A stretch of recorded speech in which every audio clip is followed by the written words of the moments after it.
the headlines. China and Vietnam accused using cyanide in Bajo de Masinloc. Subpoena for Kingdom of Jesus Christ Pastor Apollo Quiboloy is out while former President Rodrigo Roa Duterte and Vice President Sara Duterte allegedly received firearms from the pastor. Lawmaker calls on government to respond to the alarming cases of abuse to youth and women. Department of Migrant Workers aims to finish guidelines on deploying seasonal workers to South Korea next week. And Philippine infrastructure expenditure soars to 1.02 trillion pesos in 2023.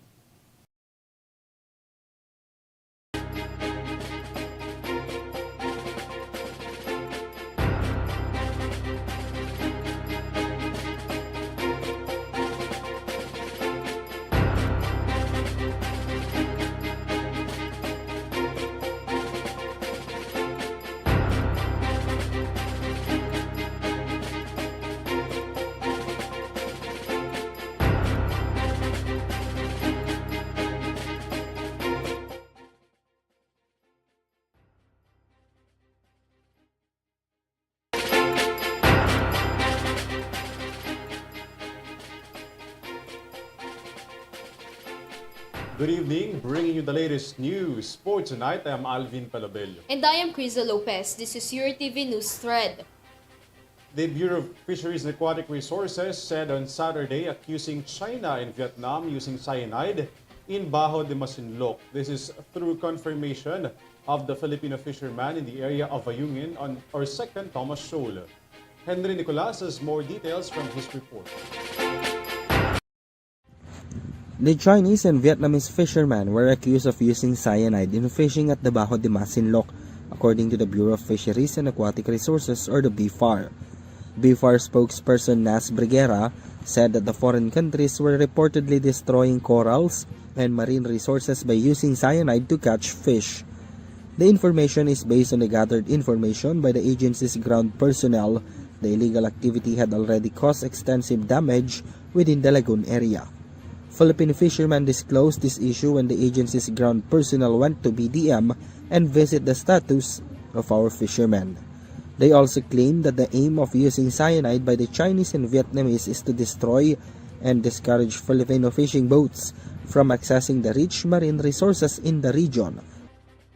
So again, these are serious concern that we really need to condemn on the part of the BFAR because this actually compromises the integrity of the whole marine resources, not only of the Philippines but including adjoining waters of the other countries. The compromises the integrity of the whole marine resources not only of the Philippines but including the waters of the other countries because our seas are connected, he added. Briguera emphasized that the use of cyanide not only kills target fish species but also harms fish larvae and coral reef. So again, these are serious concern that we really need to condemn on the part of the BFAR because this actually compromises the integrity of the whole marine resources, not only of the Philippines but including adjoining waters of the other countries. The Philippine Coast Guard has not yet disclosed the issue, but they are leaving it up to the Department of Justice or the DOJ to decide whether to act on the complaint against the concerned countries. This is Henry Nicolas for EuroTV News. More allegations surfaced in the Senate committee hearings as another witness testified against the religious leader of Kingdom of Jesus Christ, Apollo Quiboloy, whereas the witness claims that former President Rodrigo Duterte, accompanied by Education Secretary and Vice President Sara Duterte, visits and allegedly receives bags of gun in the mansion of Quiboloy. More details on this report. In the ongoing investigation conducted by the Senate Committee on Women, Children, Family Relation, and Gender Equality, additional witnesses have come forward disclosing further cases involving Apollo Quiboloy, the leader of the religious group Kingdom of Jesus Christ. During a Senate hearing, a new witness identified as alias Rene revealed that former President Rodrigo Roa Duterte and his daughter, Vice President Sara Duterte, purportedly received gun bags from Quiboloy. Rene, a former landscaper at Glory Mountain, provided first-hand accounts of abuses he experienced under the church leader and Kiboloy's visits to Glory Mountain. Ako po ay naging landscaper ni Kibuloy sa Glory Mountain. At doon ko na po naranasan ang pananakit mismo sa kamay ni Kibuloy. Pag hindi po siya nagagandahan sa aming landscape sa mansyon niya, sinasampal niya po kami at pinahampas.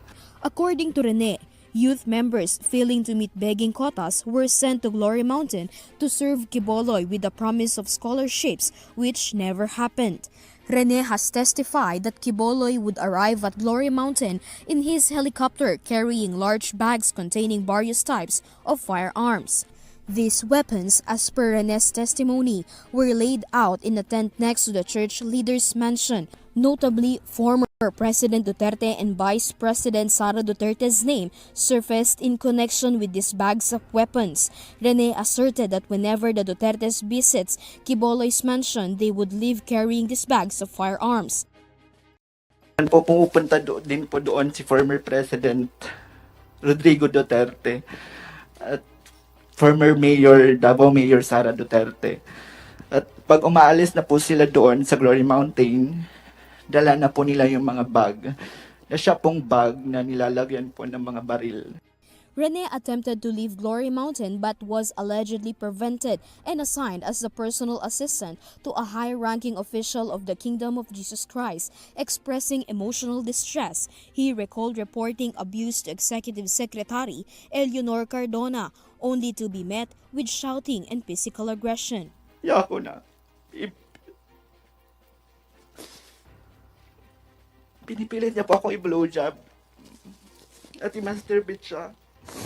In 2022, Rene took on a role as researcher at SMNI, the news outlet of the religious group, where he claimed to be obligated to beg after duties in the news outlet. Even in this new position, he allegedly suffered mistreatment at the hands of Tina San Pedro.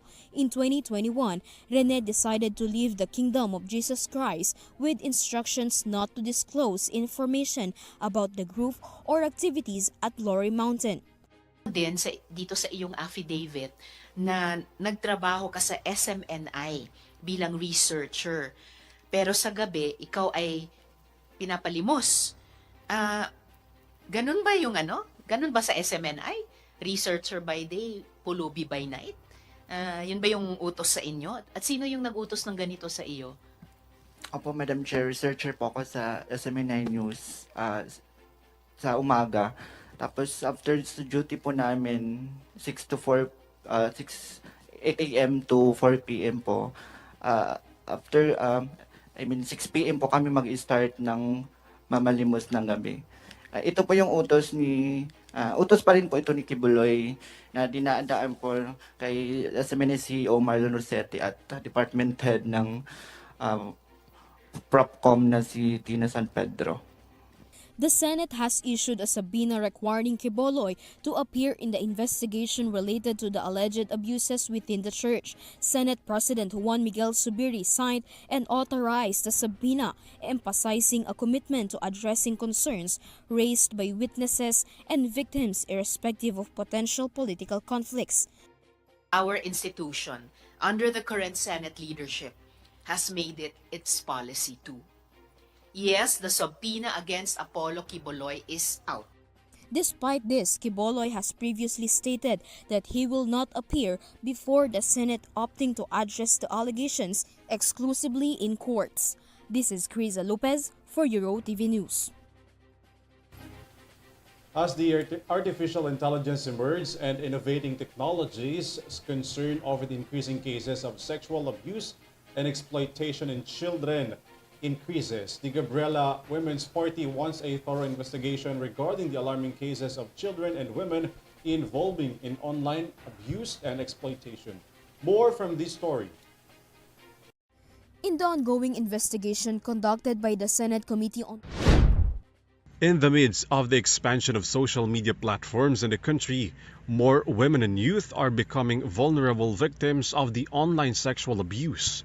Based on the study conducted by the International Justice Mission Center to End Online Sexual Exploitation of Children in the year 2022, almost 500,000 Filipino children has logged as victims of online sexual exploitation.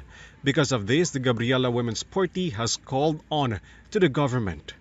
In a statement, House Assistant Minority Leader and Gabriela Women's Party Representative Arlene Brosas said that the administration of President Ferdinand Marcos Jr. should focus on the alarming cases of gender-based violence and online sexual abuse and exploitation of children in the midst of technology advancement and the emergence of artificial intelligence.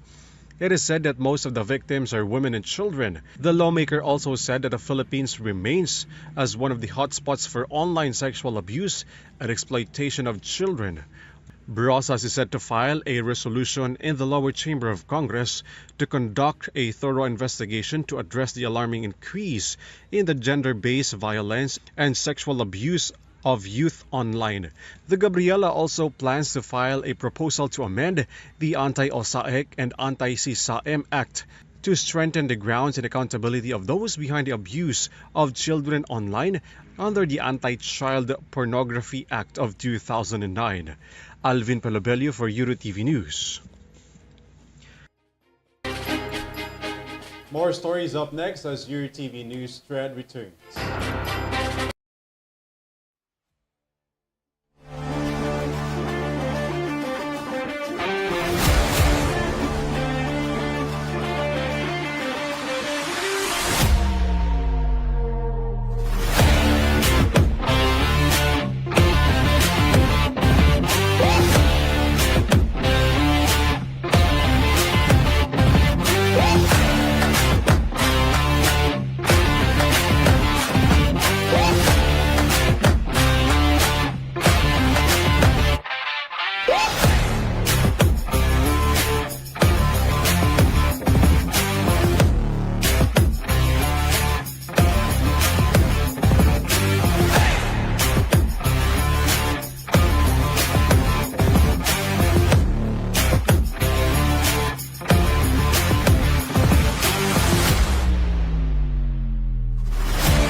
After the release of moratorium in the seasonal workers program in South Korea, the Migrant Workers Department wants to release the guidelines in deploying overseas Filipino workers, which are being handled by the LGU to LGU Partnership Agreement.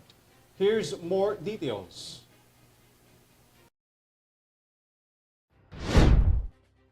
The Migrant Workers Department is expected to complete the guidelines for sending seasonal workers to South Korea under the Seasonal Workers Program or SWP. This program is an agreement between the local government unit of the Philippines and the LGU in South Korea. The DMW initially said that they wanted to handle sending seasonal workers to SOCOR because they would still be considered as an overseas Filipino workers or OFWs. An LGU to LGU arrangement, meaning a Korean LGU to Philippine LGU agreement that is embodied in their so-called sisterhood agreements between LGUs, and that recruitment agencies or intermediaries are prohibited from participating in the SWP. According to DMW Officer in Charge Undersecretary Hans Leo Kakdak, it is possible for the agency to complete the guidelines, to have a proper contract, and to protect the welfare of the seasonal workers in the said country. Data we have is that there are 3,353 Filipino seasonal workers in Korea as of December 2023. The workers go through the regulatory systems and requirements in place under the DMW for the better protection of workers, for Filipino seasonal workers. At least until such period of time that the proper guidelines or issuances shall have been issued. Last month, a moratorium on both the employment and deployment of seasonal workers has been imposed following the high-level consultation between the Embassy of South Korea, the Bureau of Immigration, and the Department of Foreign Affairs. This is to ensure the protection of the rights of seasonal workers against the threat of illegal recruitment, labor and welfare cases that are currently being studied by the agency. The DMW also previously confirmed that the agency has received almost 40 complaints from seasonal workers related to their work situation and unpaid salaries. The Department of Justice, on the other hand, also released its opinion on the SWP LGU to LGU Sisterhood Agreement. According to the DOJ, it is necessary to form a joint circular in order to properly lay out the policies and commitments of both departments for the welfare of OFWs. So far, the deployment of seasonal workers to South Korea has been cancelled because the agency has not ironed out the guidelines to continue to ensure the rights and welfare of OFWs. ALVIN PELOBELLO for EuroTV News. Meanwhile, labor groups and economists advocate for 100 pesos wage hike and the implementation of a living wage, disputing concerns about inflation and proposing wage subsidies for MSMEs. These groups also expressed their disapproval in pushing the charter change. Details on this report. Leaders of prominent labor groups and economists, Attorney Luke Espiritu along with Jerome Adonis of Kilusang Mayo Uno or KMU and Sunny Africa of Yvonne Foundation are backing a proposed 100 pesos minimum wage increased by senators. They advocate for a living wage over a mere minimum wage. During a press conference in Quezon City, they disputed business groups concerned about inflation and the economy, arguing that the proposed hike would stimulate local spending. Espiritu, Adonis, and Africa argued that the proposed 100 pesos raise falls short of the necessary 750 pesos increase of a dignified standard of living. They proposed government-provided wage subsidies for micro, small, and medium enterprises to cope with the wage surge. Africa debunked the belief that MSMEs would suffer most, noting that large enterprises employ half of minimum wage earners and can absorb the increase without price hikes. He criticized regional wage boards for failing workers, particularly outside the National Capital Region. Espiritu emphasized the difference between the minimum wage and the subsistence wage, advocating for a just living wage of 1,200 pesos per day. Adonis joined the call for its implementation. They opposed charter change aimed to liberalizing foreign investment, advocating instead for genuine socio-economic reforms to benefit workers, farmers, and local industries. In summary, labor leaders and economists support a 100 pesos wage hike, emphasizing the need for a living wage and opposing charter change for economic reform. This is KRIZZA Lopez for EuroTV News. Budget Department has reported an almost 160 billion pesos increase in infrastructure spending made by the national government from January to November 2023 in comparison to the same period in 2022. Details of the news in Mia Layagin's report. Infrastructure spending and other capital outlays of the national government has hit more than 1 trillion pesos from January to November 2023, based on the report of the Department of Budget and Management last Sunday. In the November 2023 National Government Disbursement Report, the said expenditures is 18.5% or about 159.8 billion pesos higher than the 861.6 billion pesos spent in the same period in year 2022. Disbursements made by the Department of Public Works and Highways or DPWH for priority projects, construction, rehabilitation, repair, and improvement of roads and bridges and flood control structures contributed largely to the increase in total spending. Aside from DPWH projects, various rail transport foreign assisted projects of Department of Transportation or DOTR also contributed to the spike in 2023 spending. Following the expenditures increase, DBM Secretary Amena Pangandaman said that the national government spending is a vital part of national growth and development. With this, she urged government agencies to deliver expected results successfully and timely, as they spend the funds from the people allocated for most of their programs and projects. Meanwhile, under the FY 2024 budget, around 1.510 trillion pesos is allocated for infrastructure outlays to continue Build Better More program of the government. 2024 fund is still 180 million pesos higher compared to the 2023 infrastructure budget and is equivalent to 5.5% of projected gross domestic product or GDP of the country for 2024.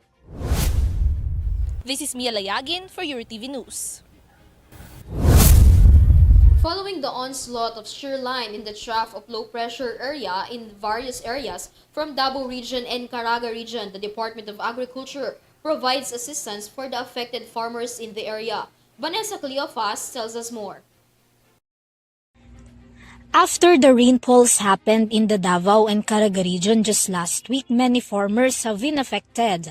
The Department of Agriculture reported that their distribution of assistance to them is continue by providing seeds for their crops. The amount of aid given by the Department of Agriculture to farmers affected by the shear line, Northeast Monsoon and Low Pressure Area or LPA in Caraga and Davao has reached 16 million pesos. Of that total amount, 3.2 million was given to Agusan del Sur, Agusan del Norte, Dinagat Island, Surigao del Norte and Surigao del Sur in the Caraga region, while the remaining 13.4 million pesos was distributed to the Davao region. In addition to that, the DA also offers zero-interest loans from farmers from the Survival Recovery Loan Program under the Quick Response Fund. That is help to the farmers recover from the calamity they experience as well as their farms. Meanwhile, according to the DA's record, more than 350 million pesos has been left behind by such a calamity in the aforementioned provinces. Vanessa Cleofas for EuroTV News. The Taguig city government has announced the ban of e-trikes or electric tricycles as well as e-bikes on national roads or highways in the area. Dan Villegas for the report. The government of Taguig implements the regulation of the Traffic Management Office and Land Transportation Office pursuant to LTO Administrative Order 2012-039 regarding the use of e-trikes, where the registration of e-trikes and e-bikes is also recommended here as well as the licensing of their owners or drivers. The use of e-trikes as public transportation is also prohibited and is limited to personal use only. It is also forbidden to put a design on it, such as putting a sidecar. It is also recommended that all drivers wear helmets properly. In order to avoid the e-trike being an obstacle to other vehicles, it can pass on the right side of the road. It can also use a bike lane, but its slow running should be made a priority for cyclists. Those who do not comply with these regulations will receive an appropriate punishment from the authorities. This is Dan Villegas for EuroTV News. For our showbiz update, several artists in the industry didn't miss out the River Maya reunion concert as this group's famous hit brings joy and nostalgia. Here's our showbiz lady Angelica Galvez for more stories in the world of showbiz. Let's step into the world of entertainment with the latest news and updates. Social media personality Christian Albert Gaza, or better known as Cian Gaza, who is a self-proclaimed marites, is now engaged. In his Facebook post, he can be seen kneeling while putting a ring on a woman's finger with the Marina Bay Sands in Singapore in the background. Cian captioned the post with a reflection on fear of breakups and finding true happiness. He also posted a video of his proposal with the caption, "I thought marriage is just a paper till I met you." Additionally, Cian mentioned borrowing 100,000 pesos from Boss Toyo to buy the engagement ring, stating that no woman deserves a 299 peso ring from Shopee. He added that if he couldn't handle things like the engagement ring, how could he handle their futures and of their child? Meanwhile, the River Maya reunion concert really shined after the millions of fans of the famous 90s OPM band were star-studded with the presence of some big artists. Some stars like Daniel Padilla, Sara Geronimo, Mateo Guidicelli and Marisa Nacal were seen there. Supremo Daniel Padilla, accompanied by his younger sibling Maggie Ford, was spotted at the concert, marking one of his rare public appearances after his breakup with longtime girlfriend Catherine. Popstar royalty Sara Geronimo was also present with her husband Mateo Guidicelli. Mariz Racal showed her support for Rico by bringing a banner with the content Rico My Opa. Jolina Magdangal, proud wife of Mark, attended with their children Pel and Anika. Other stars like Kyla Estrada, Darren Espanto, and the couple Jade Oineza and RK Bagatsing were also seen, along with Judy Ann Santos, Dominic Roque, and Bella Padilla. In other showbiz news, ageless beauty. That's the peg of Ann Curtis in her 39th birthday photoshoot that she shared with the netizens. In her Instagram post, its Showtime host flaunted her birthday portraits taken by Bichi Pascual. The photo showcased Anne's bare face, highlighting her gorgeous natural look. Meanwhile, Erwan Yusuf prepared menudo with lots of capsicums for her birthday. Ann Curtis previously attended Taylor Swift Eras Tour with some of her celebrity friends. And for the K-pop fans out there, BTS member J-Hope has released a teaser of his much-awaited documentary that will be released this month. J-Hope unveiled the teaser for his documentary early Sunday morning, coinciding with his birthday. Big Hit Music released the teaser for his Hope on Street documentary, which focuses on his life and dancing. The 18-second teaser showed clips of J-Hope dancing, including some street performances in Seoul wearing his blue jersey shirt with the number 34. The documentary is set to be released in March 2024. Beautifying sexiness on stage. That's what can be seen in the recently concluded press presentation of Miss Universe Philippines 2024, wherein the 55 official candidates who will compete in Miss Universe this year were introduced to the public, which will be held in Mexico. Some of the familiar faces returning to the competition are Atisa Manalo from Quezon Province and Alexi Brooks from Iloilo. At the same time, some of the candidates for Miss Philippines and Mr. Pilipinas Worldwide 2024, like Mr. Pilipinas Cosmopolitan Emerson Gomez, Mr. Pilipinas Supranational 2024 Brandon Espirito, Miss Eco International Philippines Chantal Elise Smith, and Althea Ambrosio as Miss Supranational Philippines 2024. Meanwhile, it was attended by various personalities like Sam Bersosa, Shasha Padilla, Miss Universe 2012 Person of Janito Gonon, Miss Universe 2023 Michelle D, Executive Vice President Walter Tayag, National Director Shamsi Supsup. Also presented was Miss Universe Philippines 2021 Beatrice Luigi Gomez, who hosted the said event. This is Sam Matos for EuroTV Showbiz News. And that's the latest showbiz news. I am Angelica Galvez. Back to you, Alvin and KRIZZA. Thank you, Angelica Galvez and Sam Martos. And that's the latest news for tonight. You may visit yourtvph.com for more news and information. Once again, this is KRIZZA Lopez. You can also catch our broadcast live in our social media accounts and via Pinoy Extreme channel. I'm Alvin PELOBELLO. This is your TV News Thread. Stay safe and have a good night, everyone.